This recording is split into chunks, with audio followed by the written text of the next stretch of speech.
My name is Rhea Caldwell, and I'm 31 years old. Competence doesn't shout.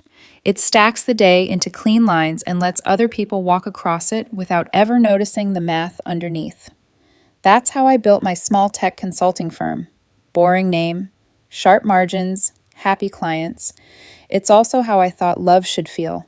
Steady, frictionless, like a bridge that holds. Mason Duarte is 28, bronze on every timeline, and smiling like a man who believes in ring lights and redemption arcs.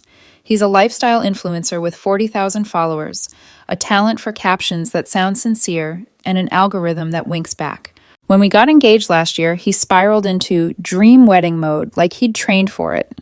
Historic estate venue, $15,000 catering for 250 guests, $30,000 for flowers, peonies like an apology to spring, 8 for photo and video, 10 for content, somehow separate from photo and video, 12 for his tuxedo and my dress, because iconic couples match on price, a live band for 6, a second, cooler live band for 6 more, a third band just in case the vibe evolved. The list went on. I had the money saved. Not yacht money, comfortably boring money. I loved him. I said yes to most of it because no felt like a tangled word to say to someone so loudly happy. At a barbecue 6 weeks ago, my friend Gabby Tran, who happens to be a lawyer with a gift for diffusing egos, leaned in over a platter of charred corn.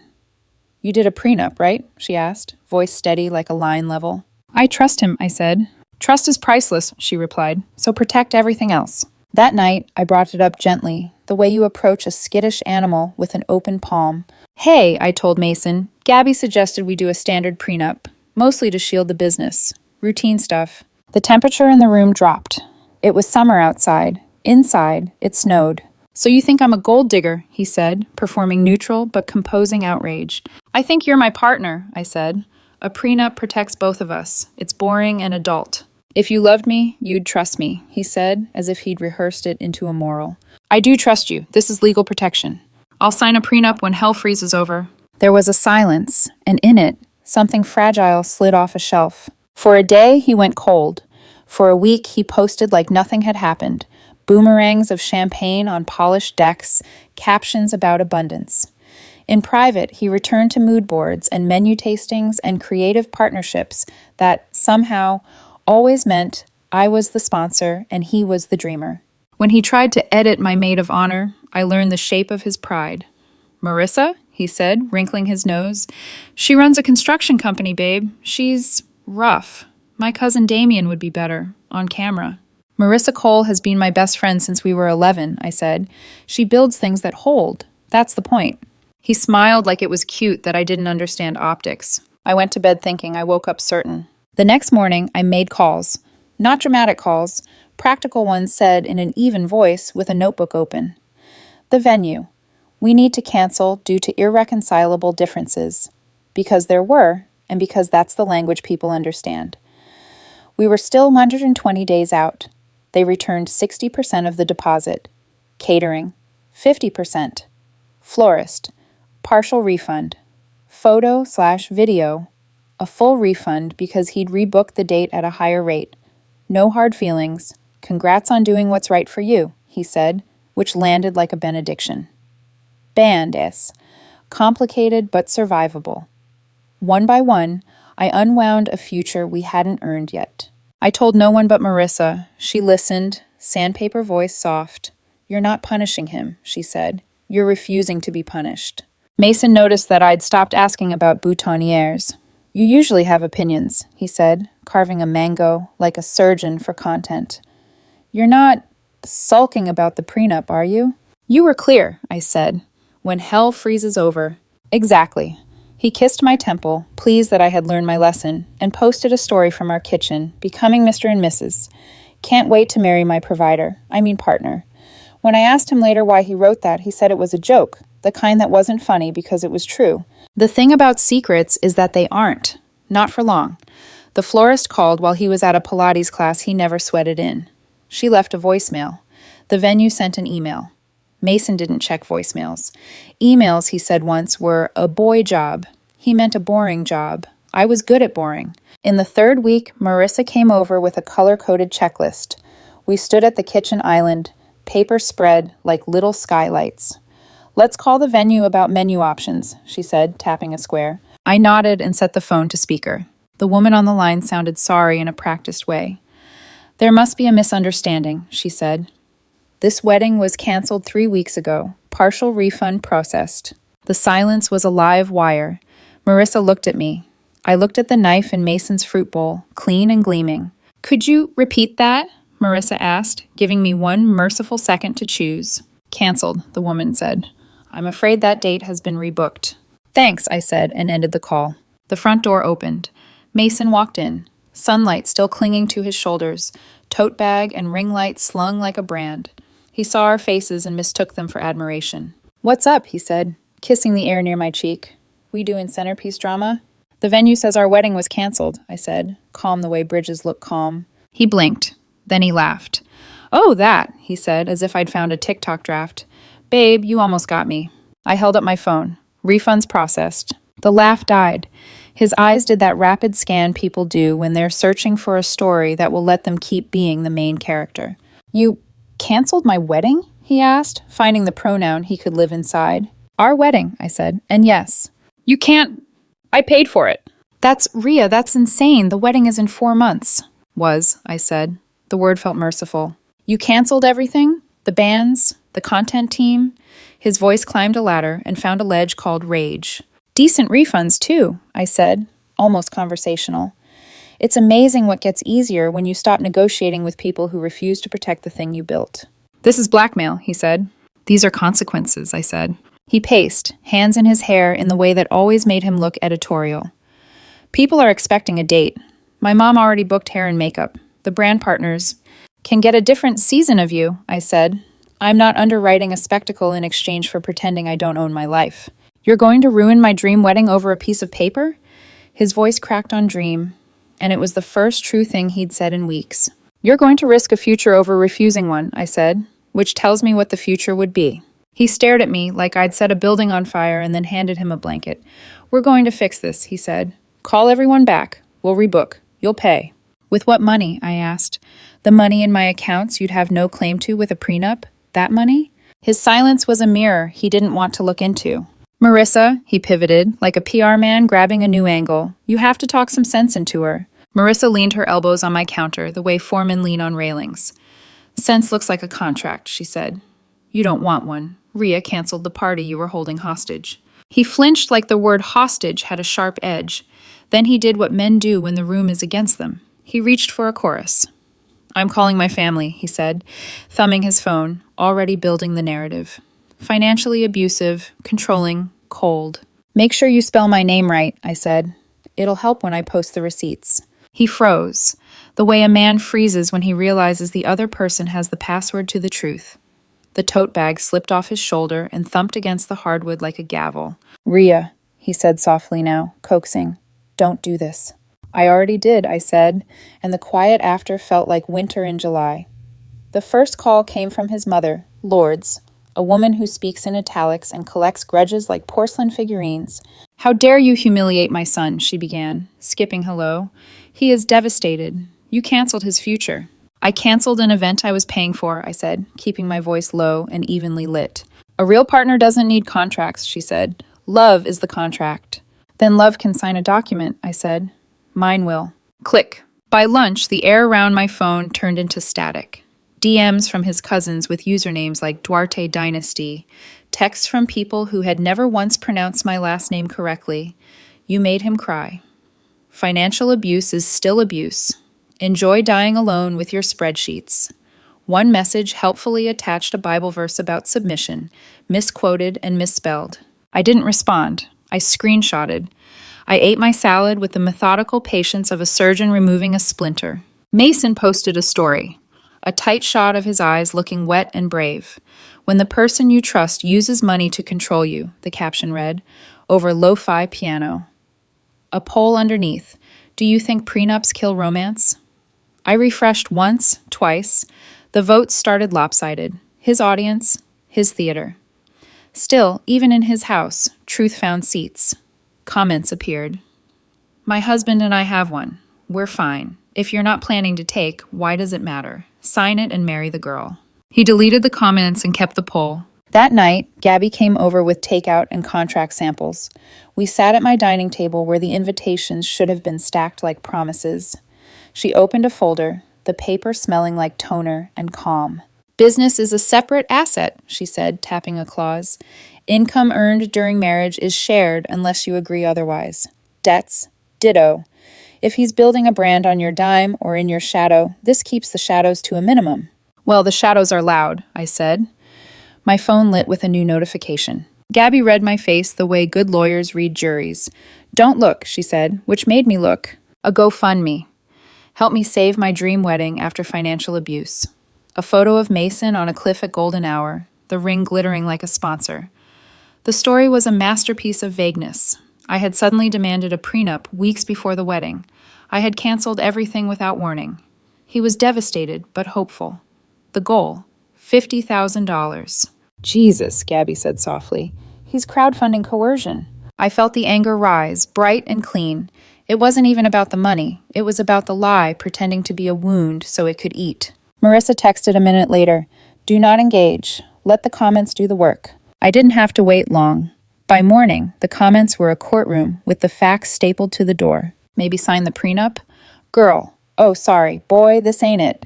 How is asking for a contract abuse? Didn't you post partner 2 weeks ago? Screenshots do not care about narrative arcs. They only care about timestamps. Someone uploaded a collage.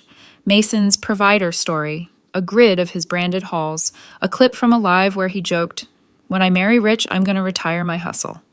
Beneath it, the caption, "Retire it now, into a prenup." He didn't delete the GoFundMe. He updated it. We're being trolled by people who hate love. By afternoon, it had raised $1,247, mostly from his mother and an aunt I'd met twice who wore a perfume that made my throat feel crowded. The comments turned mean in ways that were human, which is to say petty and briefly satisfying. Then they turned quiet. He closed the fundraiser to protect my mental health. He kept the post up. 2 days later, he arrived at my place with his parents. Lourdes clutched a leather folder. His father, Raphael, had the grim look of a man about to negotiate a used car. "We're all reasonable people," Raphael began. "Let's talk about terms." Gabby sat beside me. She didn't introduce herself as an attorney. She introduced herself as Gabby and smiled the way well-kept knives gleam. Politely. Mason went first, palms open like he was offering peace when he was offering a trap. "I've been thinking. I'll sign a prenup," he said. Lourdes squeezed his arm, a cue. "With conditions." "Let's hear them," Gabby said. "One," Mason said, "it expires after 5 years." "No," I said. "The business will still exist in 6. 2, he continued, "if we divorce, I get the house." "The house I bought before I met you," I said, confirming the reality. He won't stop, I thought. He'll keep asking until someone calls it love. 3, he said, "a monthly stipend, $10,000, for personal brand expenses." "An allowance," Gabby said mildly, "for the adult man." Lourdes cut in. "My son has worked hard to build his platform. Exposure is labor." "So is paying rent," Marissa said from the doorway. I had asked her to come halfway through this theater. She leaned against the frame like a foreman, unbothered by Lourdes's glance that measured everyone's shoes. "We all bring something. The difference is, Rhea isn't invoicing love." Raphael exhaled through his nose. "You ladies are missing the forest. The boy is compromising. 5-year sunset, house to him for stability, and a modest stipend to maintain his image. You get your little paper. He gets dignity." "My dignity is not negotiable," I said. "Neither is my roof." Gabby slid the sample prenup across the table. "Basic agreement," she said. "Business is separate. Premarital assets remain premarital. No sunset clause. Fair division of joint savings if you both contribute. Each party responsible for their personal debts. Spousal support negotiable based on income delta at the time of divorce. Capped with a clean formula." Raphael snorted. "This is insulting." "It's standard," Gabby said. Mason looked to me, eyes suddenly soft, the way you look at a person you hope still wants to rescue you. "Babe," he said, and the word felt like a hand reaching for my pocket. "We had a dream. You canceled it. Meet me halfway. I'll sign your boring little thing. Rebook the vendors. We can have the wedding we deserve." "The wedding you deserve," I said, "was contingent on refusing a prenup. That was the bargain you offered. I declined.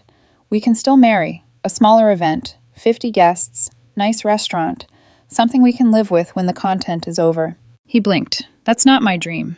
Your dream was purchased with my fear, I said. I'm no longer afraid. Lord stood, rubbing her temples like I was the headache. Raphael, we're done here, she said. To me, you destroyed a good man over paperwork. To my son, she added at the door, voice a hiss lacquered with love. You will regret this. Men like you don't come twice. When they left, the house felt bigger, emptier too. Emptier can feel like grief when you've spent a long time living inside someone else's echo. He texted at 1:12 a.m. You're bluffing. You wouldn't throw us away over this. I didn't answer. At 1:20, fine, I'll sign. But we do the wedding my way. At 1:28, Ria? At 1:34, a voice memo I didn't play. Morning came with the gray honesty of rain. I worked.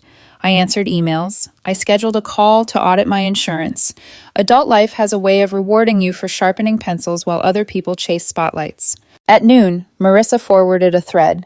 Mason had posted again, a carousel of black text on white backgrounds. My truth. When control hides behind legalese. A paragraph that made me into a villain who canceled his mother's hair appointment. The comments were less kind this time, less patient with performance.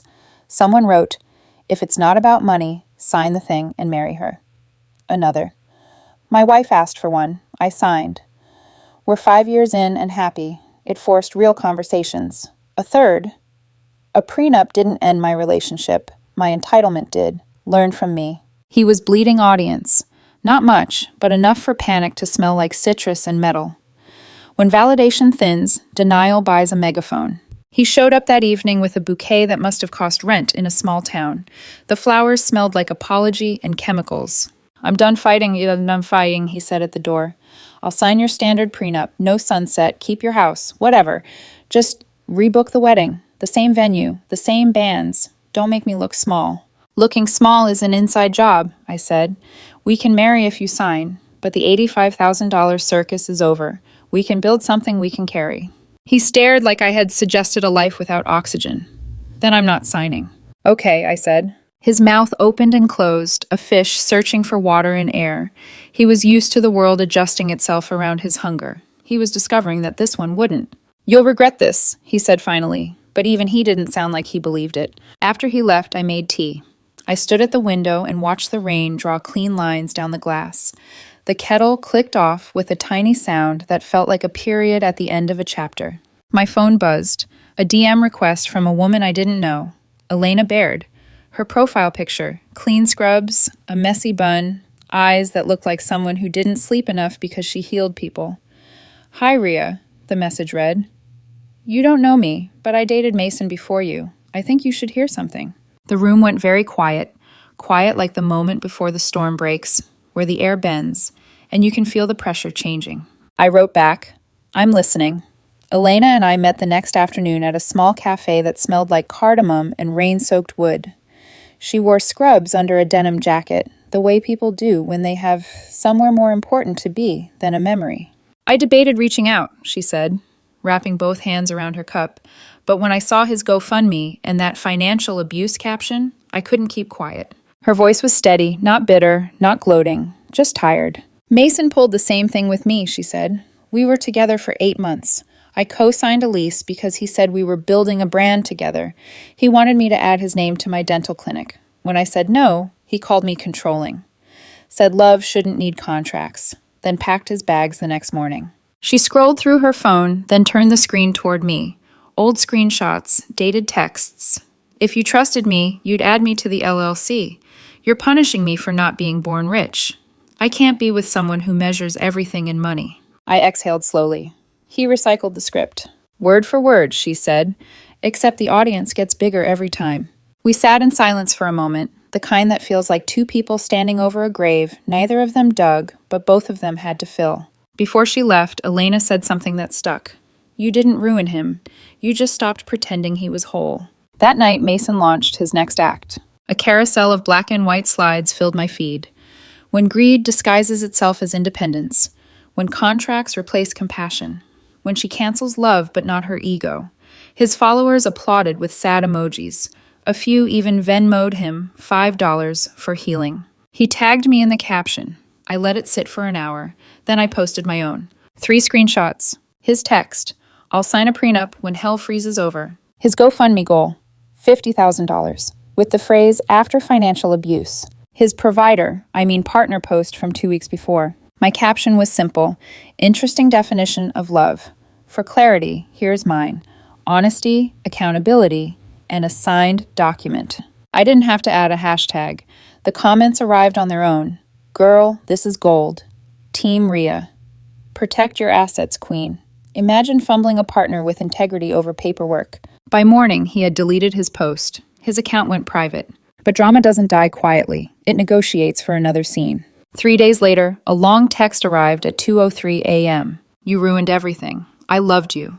I wanted to give you beautiful kids and a perfect life, but you chose greed. You'll end up alone with your spreadsheets and prenup.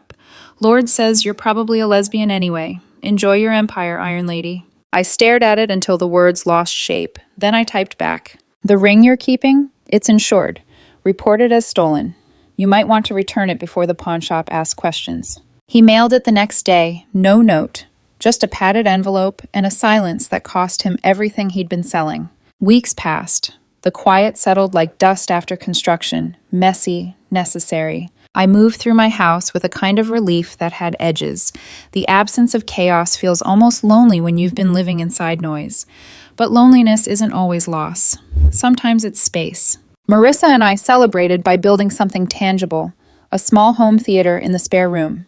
She wired the projector. I calibrated the speakers. It cost a fraction of the wedding deposit and looked better than most movie premieres.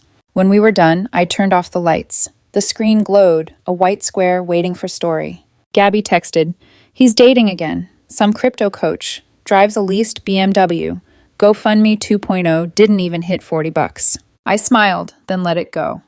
Some endings don't deserve applause. They just deserve to end. A few weeks later, I met Elena again. This time, not as a survivor, but as a friend. She had brought her wife, an orthodontist, with the same dry humor. They laughed easily, like people who'd already done their grieving years ago. You really dodged a missile, Elena said. I'm starting to think the missile dodged me, I said. I would have dismantled it piece by piece, thinking I was fixing it. She nodded. That's the thing about people like him. They only exist as reflections. Once you stop holding up the mirror, they disappear. Current status, single, solvent, steady. I kept my company and my sanity, used part of the refund money to pay off the office lease early. The rest funded the projector, the calm, and the new habit of eating dinner at a table that only seats one but feels full. Sometimes I scroll past the folder labeled Wedding in my drive. Inside, contracts, spreadsheets, screenshots, receipts that now read like closure. Every so often, a message from a stranger lands in my inbox. Saw your post. Thank you. I thought I was crazy for asking for a prenup. I always reply the same. You're not crazy. You're competent. And if competence ever freezes hell again, I'll be ready. With a pen, a lawyer, and a heart that finally understands that love without clarity isn't love at all.